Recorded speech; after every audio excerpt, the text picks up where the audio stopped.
जंगलમાં રહજે આમ आदिवासी जंगल रखवाला रे।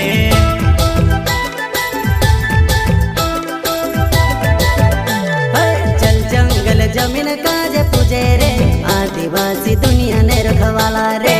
बाप देव खतरी काज पूजे रे आदिवासी सबसे निराला रे।